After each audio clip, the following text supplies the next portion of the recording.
Airbnb, first of all, was an absolutely incredible experience. I was early on building their brand, and I got to really have a front row seat to the incredible entrepreneurship of Joe, Nate, and Brian, the founders of Airbnb. I think in that experience, had a lot of exposure to what entrepreneurship, leadership, and really taking big risks meant in a world where you're looking at something like, how can we create a new economy, which in the case of Airbnb was about creating not just a new platform, but really an entire sharing economy, something most people had never even thought of or dared to participate in previously. And with Scout Lab, I had really honed my ability to build brands, and specifically build brands with purpose. And I was really fortunate after Airbnb to meet my co-founder, Caitlin Barclay, in New York City, who also had a really interesting background and expertise that really gelled with mine. And between the two of us, we saw an opportunity. So it was 2017. There was a really big need, quite frankly. The timing was one of opportunity, because I think we saw that there was so much need for purpose and for brands to really step up in a way that they hadn't previously. When we looked around, we saw multi-billion-dollar brands making egregious mistakes culturally. You had Pepsi appropriating Black Lives Matter, you had Bic painting products pink and charging more, and all the while, the majority of the market that's purchasing products and services doesn't resonate with brands, and that's women. And we saw that there was a bigger hole to fill. So we were called to this not only by way of expertise, but also in some ways by way of duty. We just know that our expertise and where there was need really met. And after meeting over a bottle of wine from an introduction from a friend, we started Scout Lab. That night, we decided during our session together that we were going to start this company. We showed up at a little coffee shop the next day. We started working, and we haven't stopped since, and it's been 5 years. Okay, so amazing story. And I have so many things to say. But first, before we get into dreamers and doers, which I want to talk about, I see that you say on your website, think of us as the brand therapist for your identity crisis. We build brands that advance humanity forward. Talk to me about that.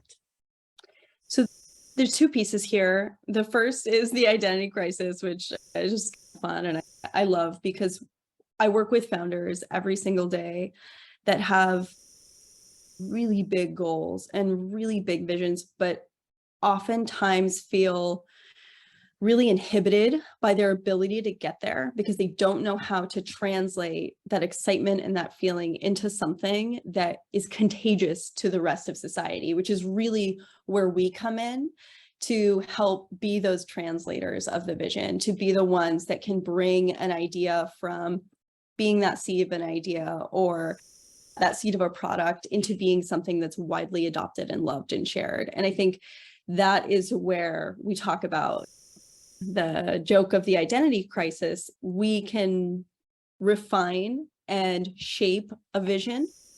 There's always going to be a seed of something. It needs to be authentic, and it needs to start obviously with the founders and the founding team, but we're there to help bring that to life in an interesting way. And then the second piece, advancing humanity forward, has always been a part of who we are and what we do, and is really fundamental to, I think, what differentiates us. We're here to build 21st century brands. We are here to really help, I think, move us ahead from a mass consciousness perspective and say, we understand that we live in a capitalist society. That does not mean that purpose and profit cannot coexist. And in fact, in order to reach your market, millennials and Gen Z, they need to. And the numbers prove that, which I think is one of the most exciting things for me, and the most exciting time to be a part of being a creative problem solver. Couldn't be a better time.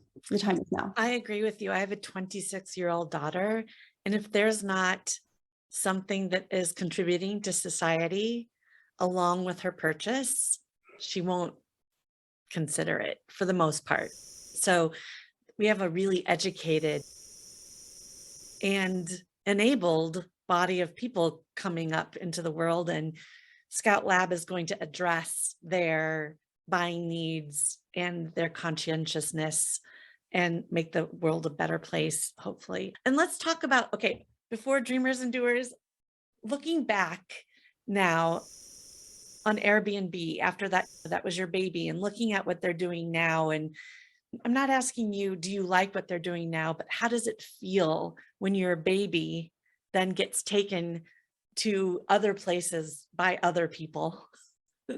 Oh, you know what? It's actually one of the most incredible feelings, I would say, to be able to watch something that was once an idea or once something that I had to overly explain at a dinner party or to my family. Yeah, like, what? Yeah, You're gonna sleep in what? you want to work somewhere, convincing people to sleep in strangers' beds. So moving from that, this idea of like air bed and breakfast to a common household name is something I'm really proud of. And I think the team that is there today and that has taken the brand forward has done so in such an incredible way and really done an incredible job. Obviously, there's pitfalls to any major brand, but ultimately watching what Airbnb has done in the refugee crisis, watching Airbnb.org and everything that Joe Gebbia has done with that, I'm really proud to have been a part of the organization and really proud of the team that's there today, still carrying it forward. That's cool. All right, you and I met in this great community that a past fascinating entrepreneur guest founded, who I just think she's the cat's meow. Her name is Geshe, and it's Dreamers and Doers. And you just let me know before we started this interview that you did the branding, design, thought process. And again, listeners, branding is not your logo, but Willow will explain that a little bit more. Tell me about how that came to be and some of the thought processes that happened to create that. It's so much deeper than what we can do in this interview, but just a little bit, it would be great.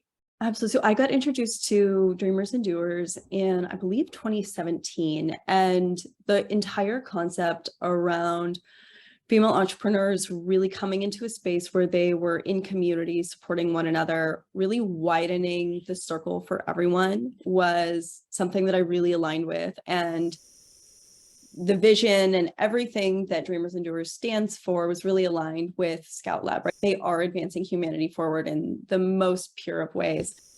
So getting to be a part of that experience was really powerful for me. One of the things that I noticed early on as being a part of the community was that the visual identity and the way that it was articulating itself wasn't up to the potential that I was seeing in the other members and specifically in the leadership. Because once you're inside, and you can absolutely attest to this, Natasha, there is such incredible talent and such deep knowledge and a wealth of information. And again, just like endless power there. I had just started a conversation there with the founder early on just about, hey, what are some ways that we could maybe take a look at evolving this brand to really meet not only where you are today, but where you're going in the future? Because what you've created is so vast and has really outgrown where you were visually and from a communication standpoint. And she was really excited about it as well. We jumped in a few years later, actually. I think it took maybe 2 years before we actually started the project together. We rebranded during the pandemic, which was a whole nother story. If you want to do a full rebrand digitally and never get to meet in person, that's a crazy process we can talk about on another time. But we were really able to collaborate in a way that I think yielded incredible results. And what was really interesting was when we looked at the brand identity, the first place that we started was not the visuals. And this is really important to our rebrand process. We look at the values, we look at the vision, we look at how we're communicating, and we very closely tie our strategy to our visual identity. And this is something really unique that we do, but I think it's really important because anyone can create a logo. And like you just mentioned, a logo is not a brand. We can say it 100 ways, but ultimately the people that make up your company and your customer base are your brand in so many ways. They've done a really incredible job at highly curating and being thoughtful about people who are there to give and receive, and be very open at making sure that everyone knows that the world is not a pie, that there is more abundance for everyone than there is scarcity. And starting from that point was where we jumped off of originally, which ended up yielding the most incredible results, an absolutely stunning brand that's only continued to attract more of the really high caliber community that they have today, like yourself. Thank you. How long can dreamers and doers count on the current, I wouldn't say the internal elements of their brand, because that's going to stick around. How long do you think the external, the visuals will remain and stay current, or for them or any brand that you work with? And how and when do you go about adjusting or tweaking? Oh, wow. This is such a thoughtful question. I'm so glad you asked it, because there are a lot of different ways into building a brand. One is more trend-based, which I think is a little bit of what you're talking about. And then one is more long-term, right? So whenever we're building a brand identity, we want to start with the core elements that we know will meet a more long-term vision. So when we're talking about your vision, when we're talking about things like your logo and your word mark and these core fundamental pieces, those need to be able to last you 10, 20 years, if not longer. If you look at the Coca-Cola company, maybe not as much in terms of values aligned with where we stand, but thinking through that word mark and just how powerful it's been, there are elements of your brand that can and should last. And that's where we start. So we start thinking long-term. With that said, there are always going to be pieces of your brand that you want to be a little bit more flexible. And that's where brands are really lucky today, because you can play in places like social media and TikTok. There's so many extensions of your brand where you get to be more exploratory and you get to be more playful and you get to really evolve with some of the trends. But I would say that the core pieces of your brand should be more long-term. And if you're doing it right, you should be able to, again, not have to refresh your brand every 3 to 5 years, because that's definitely not worth the investment, in my opinion. So as a designer, you're looking at a logo. Let's talk about a logo right now. And you're thinking, okay, this embodies all the values, the culture, what we want our guests or our audience to perceive us as. And then you think, okay, we know that these colors and this font or this design trend is really hot right now, but how can we use it in a way that in 10 years, when that color palette looks antiquated or that design shape is so dated, that we can pivot and recreate in the newer fashion, or one that's more stable? Because Dreamers and Doers, for instance, has a very specific look, and it's not out of style yet, but it will be. So Yeah. would you have in mind the flexibility of what you will do with that mark?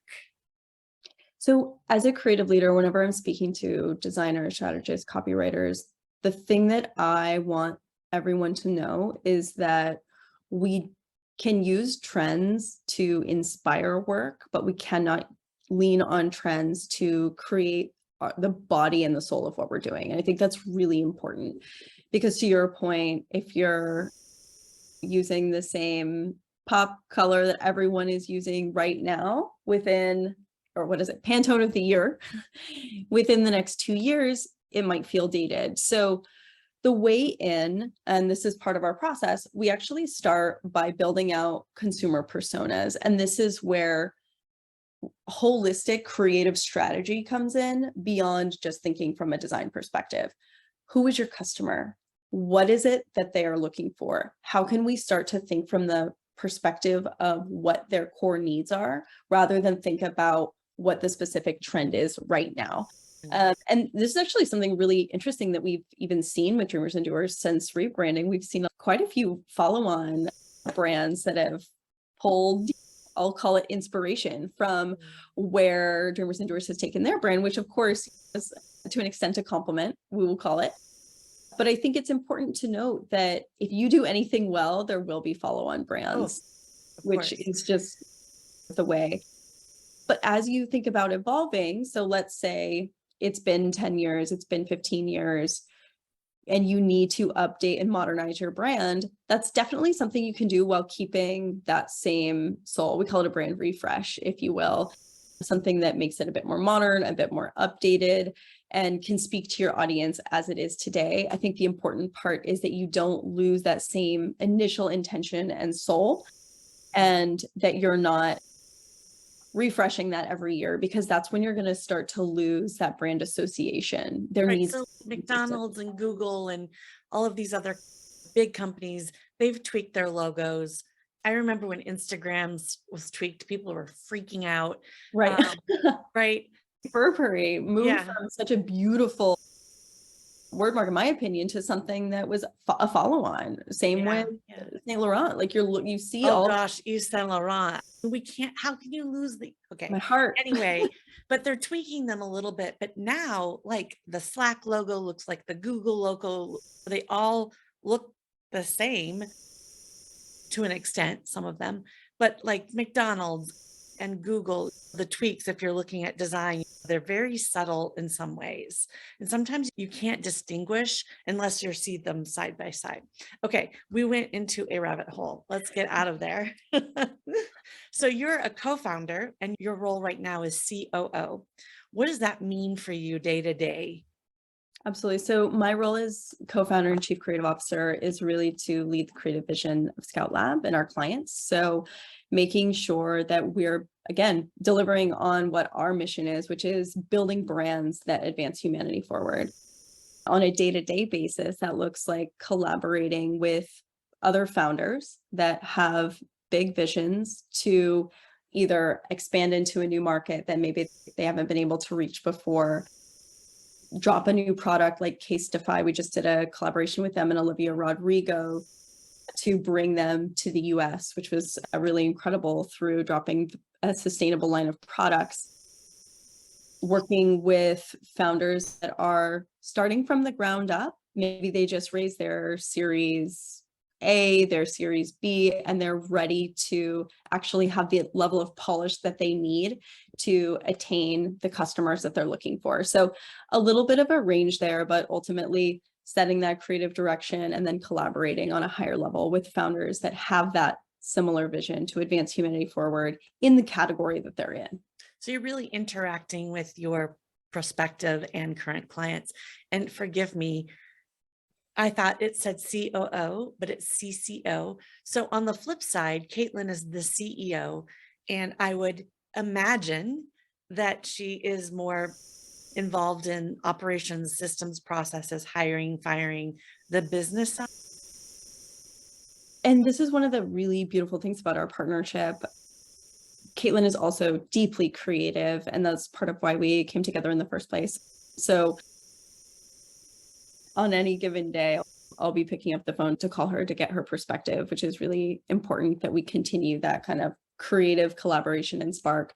But yes, she does run the business side, and then has also been really fundamental in expanding our business into additional categories. So as we've grown in the last 2 years, we've also launched a PR division, which Caitlin spearheaded, like I mentioned, which is now run by Patrick Mahoney, coincidentally used to be a client of ours, which is really fun.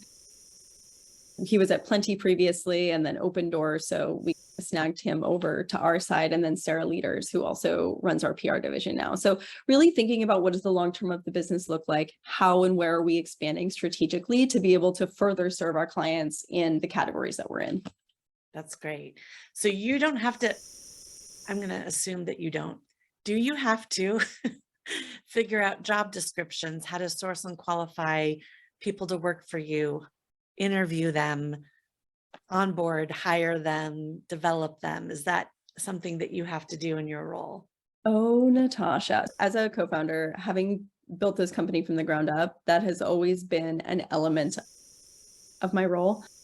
At most stages of the business, I think it's important that founders stay involved with the people aspect of their company, because people are your company at the end of the day.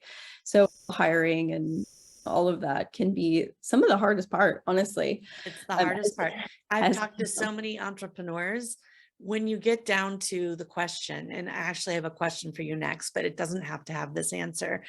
People, the human beings in our, it's not sales, it's not pipeline, it's the human beings, but keep going. it is the human beings is the most important part. And for creative work like ours, the people behind the creativity is what fuels innovation, ideas, design, all of it that comes together. So for me, as a creative leader, getting to work with our team every day is actually the most fun for me. It's the part that I love the most. And honestly, getting to cultivate people and grow talent is one of the most rewarding experiences that I've had in being able to unlock and unleash their potential as well. So you guys have success. You're a growing, scaling, growing company. But the reality is, no matter how successful and happy and wonderful everything is, there's always going to be challenges. Today, what is the number one biggest challenge that you are facing and trying to figure out in your business? Oh, number one, you want the top three. No. I think you're absolutely right. There's always going to be challenges. And for us at different stages of the business, those challenges have varied. So first I'll start with what you just mentioned, which is how are we hiring the right people? How are we finding the right people? I know everyone has talked about the talent war. One of the things that we've found to be challenging is how do you compete as a business with the Facebooks of the world or the Googles of the world who are throwing cash at employees? And for us, the answer has been to realign with purpose and to make sure that we're building a more 21st century workplace. So flexibility, trust, leaning into the things that can help us maintain and retain talent has been really huge and a big growing pain, but opportunity as well. And I'm sure that's been for other companies as well. Is the number one challenge then finding the right talent, the best talent to work in your organization? I would say overall, that's been one of the biggest challenges. Another, and I would say more recent, has been really understanding and working with individuals that may appear to be purpose-driven, but at the end of the day, they aren't. And for us, that's a big one where you really need to align with the right people, honestly, and be good partners. And so for us, that's been something that's been really incredible, where we get to work with the dreamers and doers of the world. But then at the same time, I've also had the really challenging ones as well. So that's been another big growing experience to learn as a founder how to decipher between who appears to be purpose-driven and who is really just using that as a flag. Sometimes you can't tell until they're in your organization. And I've learned so many different hiring methods that have been really good, but at the end, it's getting them into your organization and seeing what they do. That's really the only way to tell. So it's frustrating, but Yeah. it is a reality of being human. So what is the number one strategy for growth you guys are leaning on right now to build your company?